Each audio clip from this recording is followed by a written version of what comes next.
Okay, I'm sorry, but we're going to have to stop you there. Can I have any more questions from the audience? Guy at the back, please. Hello there. Especially if you talk about education, especially with HE cuts, Maggie mentioned about widening participation. Surely, with the education cuts going on, it's actually going to not widen participation, but actually narrow participation. Just wondering what Maggie's view on that was. Yeah, I mean that's to do with the new fees policy, isn't it? That obviously the idea of having a £7,000 a year for 3 years debt at the end of a degree is something that I didn't have to experience when I went to university. I got a full grant, so I can't sit here and say that wouldn't have made an impact on me, because I'm sure it would. Obviously, you will have to be earning 21,000 before you have to start paying back that loan. But I think you're absolutely right. The danger and the worry for us is that people will still, even though they know the facts of that, it's actually an emotional decision, isn't it, really? The thought of 20,000 actually in terms of a debt is a huge emotional barrier for a lot of people, particularly in our community, because we're not in an affluent community here, are we? So I absolutely take your point. What we will have to do is to do the very best we can to ensure that the people who really wouldn't go to university without attracting those funds are made aware of everything that they can get to support them, whether that be bursaries or whatever else, but also we show them and explain to them what the loans will do and how they won't have to pay anything back until they're earning £21,000, so that hopefully that message will get across. Thank you very much. Did you have a question? Yeah, John? I mean, I was going to say, I think the big thing actually is definitely the issue with universities, but the issue actually is about getting students to universities. And here in Wolverhampton College at the 16-18 bracket, education maintenance allowance is claimed by almost 60% of students. 2,000 students at the college claim education maintenance allowance.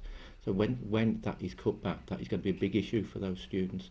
As Maggie says, Wolverhampton is not unfortunately the most prosperous area in the country. 4,000 students across the city claim education maintenance allowance, and the government has got to think very, very carefully indeed about that, what that cutback is going to do to participation of 16 to 18-year-olds in the college and in sixth form. Even before they get to university, they are probably going to reach financial difficulties. Thank you. I, as a student, claim EMA, and without the EMA, which has been cut in April, I think it is, I'm going to have very many troubles of getting to college, getting to work and everything, and trying to get travel basically. How, without EMA, are we going to cope? Students going to cope with it?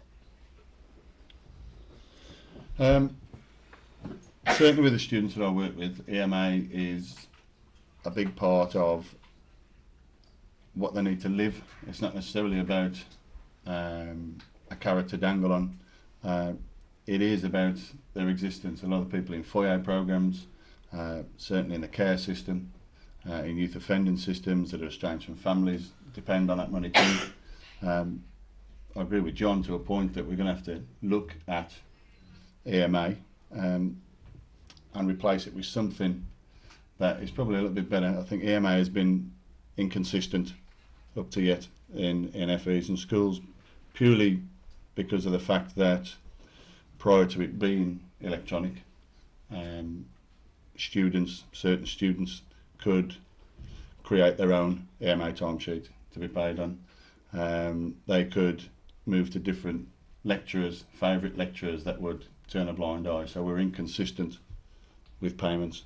So there has to be a system, there's going to have to be a system put in place, but there's going to have to be a system that's managed a lot better than the current system that's phasing out. Okay.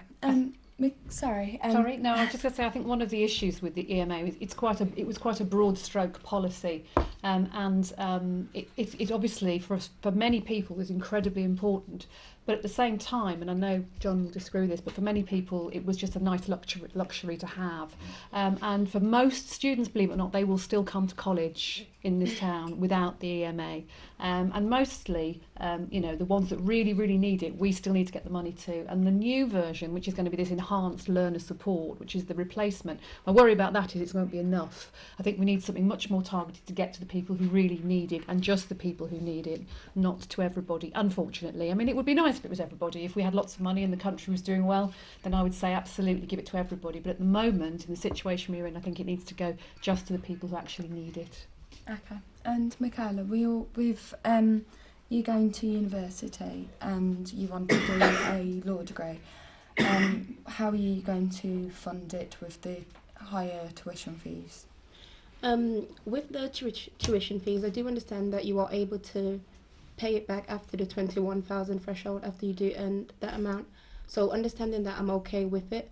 But for people from a very disadvantaged background, that will definitely deter them from going into higher education.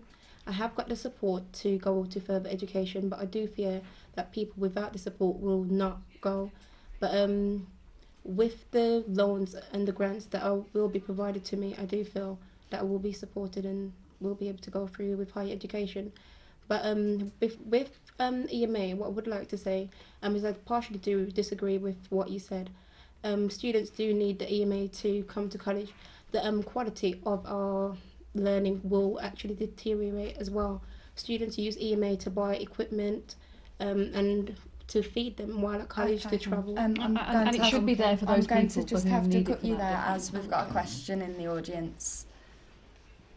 My point was actually to reinforce Michaela's point, which basically you talk about EMA being luxury. When in fairness, that's what the Tory government say. In all fairness, 60% of students at the college wouldn't be here next year as part of the Wolverhampton. No, that's not the case. They will be here. No, that's not the case, though, is it? What you're saying is that 60% get it now. That does not mean that 60% won't be here next time. Maggie, in all fairness, the research that the Student Bus project, which is a project that I own this year, that is what it's actually found out. Actually working with student services, so that's facts. That's not opinion. That's actually but I think the national research is actually saying something different. That's national research. This is regional research. But anyway, moving on from that. If you're talking about cutting EMA, you're talking about the enhanced learner support fund, which actually hasn't even been guaranteed, same as the discretionary learner support fund. The EMA is also used to obviously let people get to college by travel. That isn't even guaranteed. That's a huge concern. That's the real concern now. Is what will it be? What will it look like? Will we have control over it? Will we have complete control over it, or will we have a huge amount of red tape when we have to give it out? If we can have it freely, which means because we know our local people and we know what they need, we can get that money to the people who need it. My worry is that it will end up in the usual situation where it's behind so many layers of bureaucracy that actually we'll spend more money administrating it than giving it out, and I absolutely agree on that. I still think it needed to be more targeted. I think if you ask a lot of staff, the administration of EMA was a nightmare. I mean, it's probably easier now that it's electronic, actually. I must admit, it's probably a lot easier now. If you can tell, I actually used to work, so I actually know about the background in relation to EMA and energy, and actually it's not that, it might be complicated, but it's not actually that complicated. And in all fairness, if talking about statistics, the Institute for Fiscal Studies actually do say that EMA is actually more viable than it is, and the Tory government is saying that no, it's not viable. Yet the Tory government used the IFS, saying that these cuts are good. The IFS actually said that EMA is actually doing good for the country rather than bad for the country. Yeah, I agree, and it's 6% increase. Sorry to cut you there, but we've got another question. It was actually a question to John. Which John? Sorry, John Harrison. Obviously you're working with the young people who are classed as NEET, not in education, employment and training.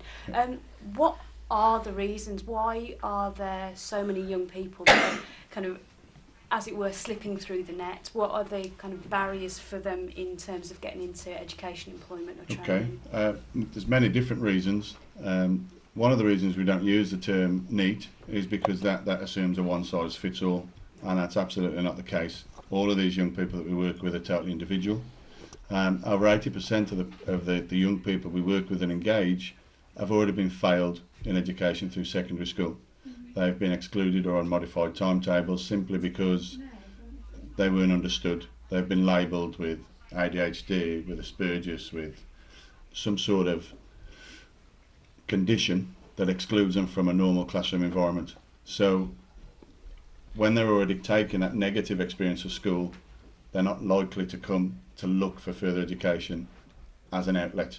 So the programme that we run is designed to reframe the negative experiences of school simply as negative experiences and move these through a cognitive programme whereby they can look at the benefits of FE and not be discriminated against when they move into FE.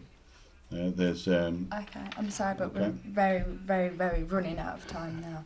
Have we got time for one more question? Okay. well, sorry that we haven't got any more time, but thank you very much for tuning in. And I'd like to say thank you to all our guests, to all my guests, and everyone in the audience, and everyone watching at home. And you've been watching the Wolf Debate. Thank you.